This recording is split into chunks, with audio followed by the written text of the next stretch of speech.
গন্ধটা খুব সন্দেহজনক। এটার অনেকগুলো প্রশ্ন এবং উত্তর নিয়ে আমি আগেই আলোচনা করেছি। আবার তোমাদের সঙ্গে আরেকটি প্রশ্ন নিয়ে হাজির হলাম। এই এক্সট্রাক্টর একটা প্রশ্ন আমি বললাম, কিন্তু আমি দিয়েছি অনেকগুলো প্রশ্ন। যেমন বাসায় পা দিয়েই বললেন, তোদের ঘর দৌড়ে একটা আষ্টে গন্ধ কেন রে? এটা 10 নম্বর 2233-এর জন্য। প্রশ্নগুলোকে এবার ভাগ করছি। আলোচ্য অংশটি কার লেখা, কোন রচনার অন্তর্গত, কে কাকে কোথায় এ কথা বলেছিলেন, আষ্টে গন্ধ কিসের ইঙ্গিত বহন করে, বক্তা সেখানে আষ্টে গন্ধ কেন পেয়েছিলেন। আলোচ্য অংশটি বিখ্যাত সাহিত্যিক শীর্ষেন্দু মুখোপাধ্যায়ের রচিত গন্ধটা খুব সন্দেহজনক নামক গল্পের অন্তর্গত।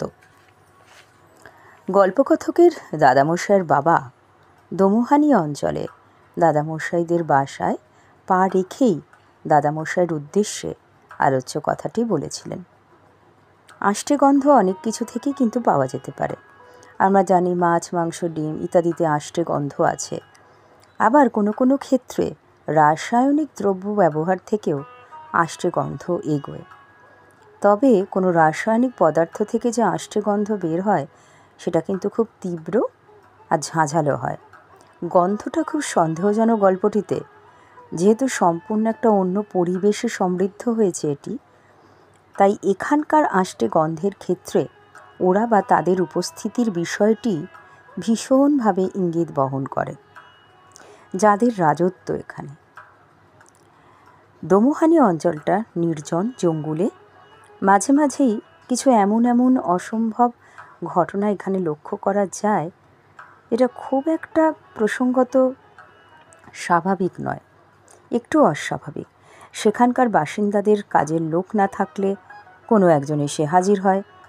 আবার কোনো খেলায় খেলোয়াড় কম পড়লেও তারা ঠিক চলে আসে পূর্ণ করার জন্য। এছাড়াও বিভিন্ন ব্যাপার এদের উপস্থিতি লক্ষ্য করা যায়। গল্পকথকে দাদামশাইয়ের বাবা অত্যন্ত ধার্মিক পণ্ডিত মানুষ ছিলেন। তিনি দমুহানিতে এসে আষ্টে গন্ধ পেয়ে যান।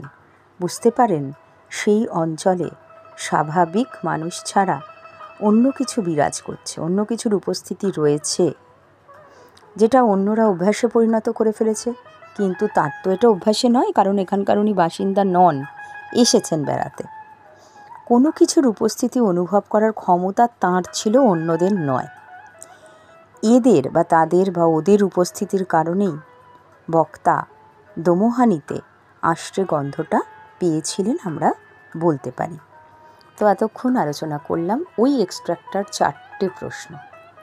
তোমরা ভালো করে শুনবে এবং গল্পটা পড়ে কি বুঝলে সেই ভেবে নিজের মতন করে লিখতে পারো। তাহলে আজ এই পর্যন্তই। অনেক অনেক ধন্যবাদ সবাইকে।